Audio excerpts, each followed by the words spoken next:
and they have a political ideology around it.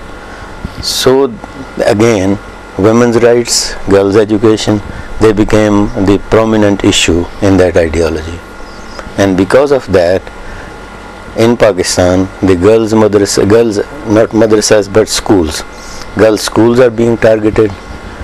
Girls' appearance in public, girls' appearance in office, all these becomes questionable issues. Dr. Sahab, then means as you mentioned that the religious factor is there, definitely means making hindrance a lot. How, to what extent the culture is involved? Means are we putting everything that the girls' education is facing on the religious segments, or what's happening in Pakistan, or there is some other elements you see? Well, of course, I mean, we know, every Muslim knows that in the Quran and the Prophet's teachings, emphasis on girls' education is there. But the religious factor in Pakistan becomes important as a justificatory methodology. These are, of course, some of these are cultural issues, some of them these are economic issues, and some of them are political issues. But in all of them, it's easy for these people to appeal to religion and then quote religious texts, and thus the religion becomes the prominent factor in their opposition to all these new ideas. Yes. Dr. Sahab, when we have a look this Islamic history, means how we can convince that those kind of mentalities that see this was in Islamic history, that the women's they did a great role as educationists. And for example, we talk about Abu Huraira, and then we got a lots of hadith. Means how is there any motivating factor that can we make them understand that giving such examples? Can you take us to the history of it? Well, I think I mean that type of argument will not be conclusive. Why? Because the societies, not only among the Muslims but in other societies also, the status of women and the role of women was very limited. Compared to other societies in Islam, there was much more role envisaged and also practiced. But overall, the significance of women is a modern phenomenon. What we can do is that, as far as the Quranic teachings are concerned, as far as Prophet's practice is concerned, in Prophets, I mean, if you look at the Hadith, the emphasis on women's role, and for that keeping women aware of what's happening, and Prophet's insistence on women to attend Friday prayers, Eid prayers, and every time the Prophet addressed the people in or the community, he also required them to be present along with men. Now that role, and also we should remember that when Prophet Muhammad ﷺ came to Medina, he came with the pacts with the people in Medina, and before this major pact, which is called Misaq Medina, there were two other pacts, earlier pacts, and one of these pacts is called Bay'atun Nisa, Women's Pact.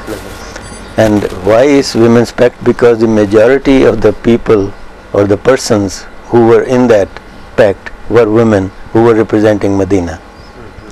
Now that shows that even in Medinan society, the women were representing their tribes, and that also shows that Medinan society was different from the Meccan society, and that we also know from the Hadith that for instance, on one occasion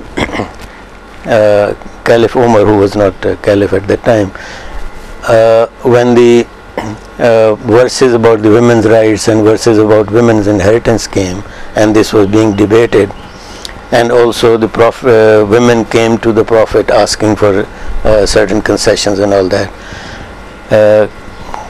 Umar Farooq commented that in Mecca we did not have that problem, because we were powerful and the women did not question our authority. But in Medina the situation is different. So from these glimpses we know that in Prophet's period and the Quranic revelations were bringing a new era.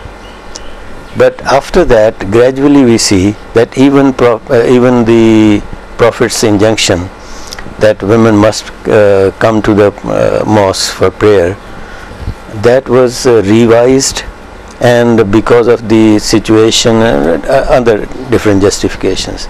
So they were now discouraged to come to the mosque, and because of that they were discouraged to go to the madrasas and all that. So there are examples which are more exception than rule in that medieval period.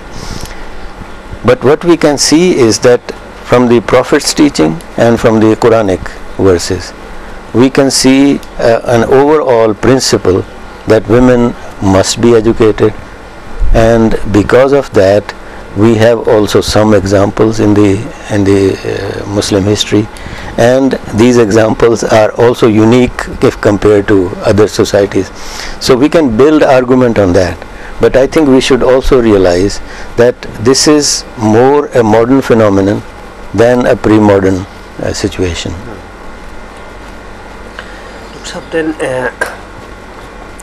when we, as you gave us a detail from the history, that Islam before any religion talked about women's right and then brought many reforms. If we have a look that time, I think that those were the most modern people.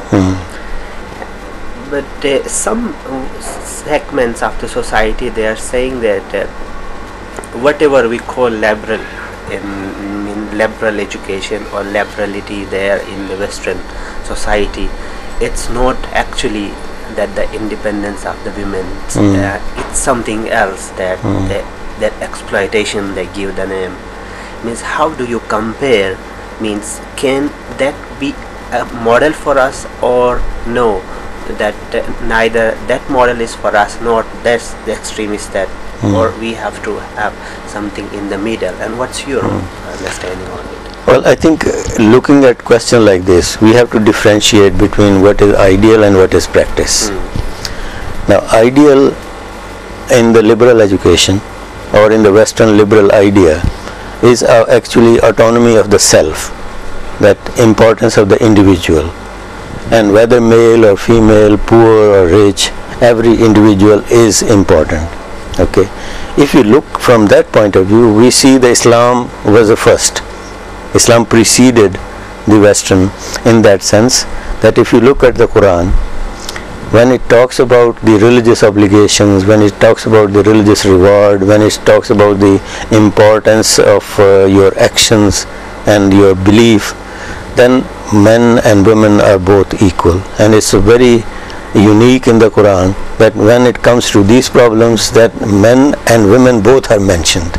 Otherwise the form of imperative is mostly with the masculine form of verb, which includes women also. But in these cases the men and women both are mentioned, which means firstly that autonomy of the self and the individual's importance is recognized and emphasized in Islam. And also until now we believe that every individual Muslim, whether male or female, poor or rich, is responsible for his or her acts. Not that his family or his peer or his teacher will give him some help on the day of judgment. We believe that every individual is important, and this is the basic teaching of the Quran. So I think that idea of the individualism, which is the basis of the modern liberalism, is already there, and which means the accountability, responsibility, and also the education accordingly.